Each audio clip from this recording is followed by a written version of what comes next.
예, 오늘 장중에 외국인 코스피 선물, 미니 선물 합쳐서 1조 원가량 대량 매도해서 제가 잠깐 글로 남겨드렸는데요. 그래서 장 막판엔 조금은 줄어서 한 8천억대 매도를 했습니다. 근데 오늘 선현물 합쳐서는 상당히 큽니다.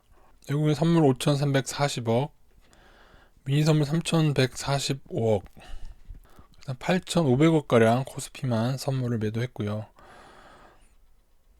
거기다가 현물인 주식의 매도까지 합치게 되면은, 그리고 또 코스닥 150 선물하고 주식 선물까지 합치면 한 500억이 추가돼서 총 제가 보니까 거의 1조 2천억 가량, 약 1조 2천억 가량 선현물 다 합쳐서요.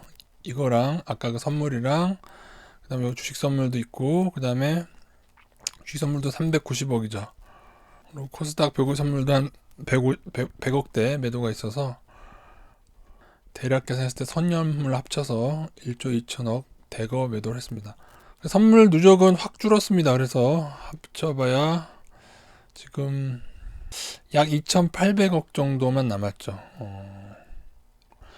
물론 그렇다고 지금 외국인들이 코스피 선물 하방 우위는 아닌데, 일단 그래도 1조 한 4천억 상반까지 얼마 전 만기 얼마 지나지도 않았는데 1조 4천억을 강하게 땡겼다가 지금 급하게 팔고 나가고 있다는 걸 잊지 마시고요.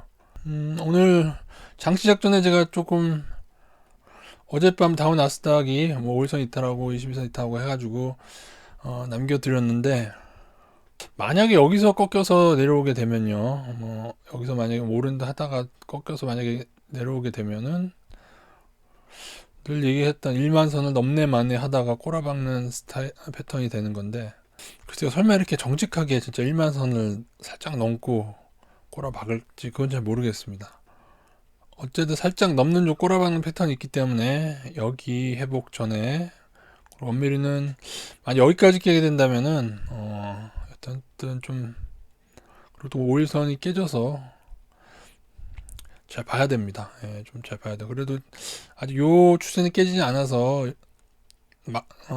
깨지 않는 상태에 다시 딛고 올라갈 수는 있습니다만, 지금까지 외국인 선물이 좀 나스닥하고 싱크로 됐다는 걸 생각한다면은 얘네들이 이렇게 급하게 8천원가량 하루에 매도하는 경우, 혹시나 나스닥의 상승이 좀 제한되는 건 아닌지, 뭐 횡보로 갈 수도 있겠죠. 아직 뭐 하방 우위는 아니니까. 그래도 어쨌든 상방은 많이 줄었고 이제 이후에 더 하방으로 전환되는가를 좀 지켜봐야 될 것 같습니다. 다우가 여기서 꺾여 내려오면, 근데 좀 너무 좀 정직해 보이긴 한데, 이렇게 하면 정직해 보이긴 합니다.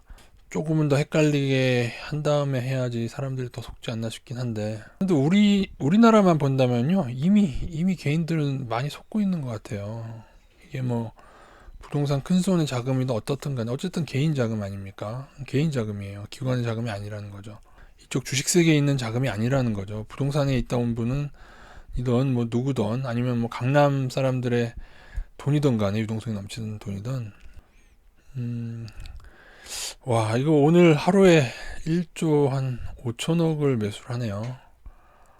여러분, 지난 폭락 때 기억나십니까? 지난번 개폭락 전에 제가 여러 가지 얘기하면서 그게 참 기분 나쁘다고 하면서 그때 타이트하게 대응했던 게 뭐였냐면은, 개인이 너무 산다 하면서 제가 타이트하게 대응을 했었죠. 물론 그리고 외국인도 선물이 매도 포지션이었고요.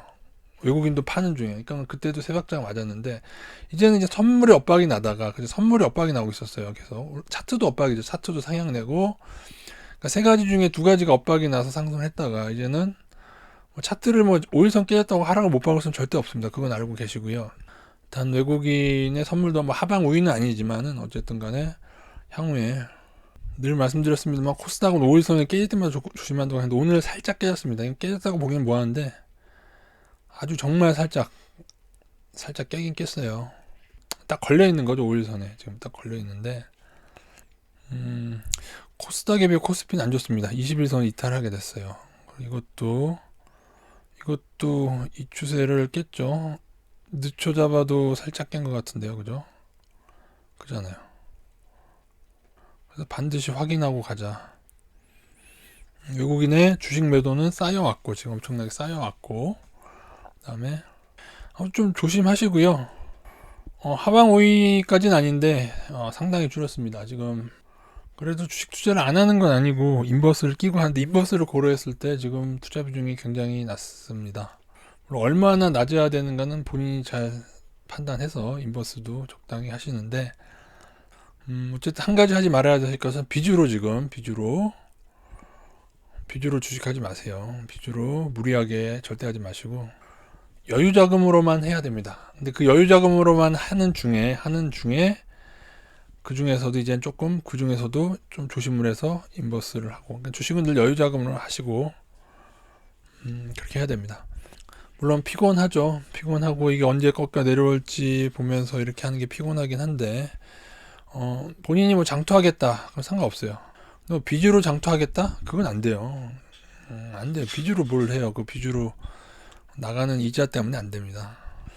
그래서 사실 어제 나스닥이 오전 깨가지고 오전장에 나스닥 인버스 다우를 늘렸는데 어떻게 보면 다우가 더 떨어질 것 같기도 하긴 해요. 다우든 나스닥이든 둘 다 인버스 늘리고 그 다음에 오후장에도 조금 비중 더 줄였습니다. 외인 매도 1.원가량 한 낮에 나오는 거 보고 지금 조금 오후장에 코스닥 인버스 저희가 중소형 코스닥도 투자하고 있기 때문에 거기서 조금 인버스를 또 미세 조정해가지고 오늘 조정했습니다. 물론 이게 아직은 하방 우위는 아닙니다. 하방 우위는 아니지만은 상당히 조심하는 기간인데 예를 들어 여러분 만약에 여러분 투자 비중 60%에 1000만원 중에 6천만원은 아니다 600만원은 투자를 하고 400만원을 코스닥 인버스를 하고 이러면 어떤 일이 벌어지냐면은 이 인버스가 여기 400을 커버를 하니까는 사실은 200만원 투자하는 거랑 똑같은 거예요. 근데 만약에 본인이 택한 종목이 지수보다 훨씬 강하다고 생각하시면은 이렇게 투자해도 수익을 낼 수 있습니다. 그리고 이렇게 6대4는 조금 근데 굉장히 조심하는 겁니다. 이거는 진짜 정말 많이 조심하는 거예요. 7대3만 해도 폭락장에서 해볼만 합니다. 7대3 하면은 700만원에 300만원 인버스 이렇게 어쨌든 제가 볼 때 이거 이상은 돼야 돼요. 아니면은 그대로 투자 비중을 줄이든지 하셔가지고 어쨌든 하방 인버스 우위는 아니지만은 지금 조금 잘 조심하고 외국인이 만약에 하방이 늘어나게 되면 저희가 좀 글로 확 갈 수 있도록 조금 조심을 하도록 하겠습니다. 녹화하는 중에 댓글이 하나 달리셨는데 5천억 매도량 낮췄다는 건 그건 아니고요. 선물 같은 경우에는 8천억 미니 선물이 2천억 해서 1조 원이었으니까 선물 같은 경우는 8천억에서 5천억으로 한 3천억을 줄인 거고요. 어쨌든 선물 미니 선물 합쳐서는 오늘 8,500억 매도입니다. 그래서 정리를 드리면은 주식 자체는 뭐 계속 매도 쌓여왔으니까 외국인 기준입니다. 외국인으로 봤을 때 외국인 배드 그죠? 주식의 금강한 선물은 그동안 굿이었다가 쏘쏘로 바뀐 거죠. 그러니까 오늘은 안 좋아진 거예요. 이게 굿이었다가 쏘쏘 아직 하방우위는 아니니까 쏘쏘죠. 차트는 코스피는 좀 상당히 안 좋아지고 있습니다. 21선까지 따라가 다우랑 코스피는 둘 다 좀 안 좋고 그나마 코스닥, 나스닥은 좀 나은데 조금 안 좋아졌다. 뭐 아주 나쁜 구간이라고 하긴 좀 그렇지만 좀 안 좋습니다. 제가 볼 때 조금 안 좋다기보다 조금 안 좋아지고 있다. 그렇게 보시면 되겠습니다. 예, 제 의견 참고하셔서 본인이 잘 선택하시기 바라겠습니다. 일단 외국인의 달러 선물 같은 경우는 어제 오늘 매도를 해가지고요. 만기 이후 그래도 4천억가량 달러 상방에 베팅을 하고 있습니다. 원달러 환율 상승에 4천억가량 베팅하고 있는데 그래도 이건 또 좀 다르긴 하죠. 어제 오늘 그래도 달러는 상방을 좀 처분을 했습니다. 그다음 4천억대가량 달러 강세에 베팅하고 있는 상태입니다. 어쨌든 좀 개인이 걱정이 될 것 같습니다. 왜냐하면 이후에 하락하더라도 아마 개인들은 계속 매수를 할 것 같고요. 하락하는 중에 외국인들은 아마도 선물까지 매도 전환하는 게 아닌가 저희는 그걸 좀 보고 가도록 하겠습니다.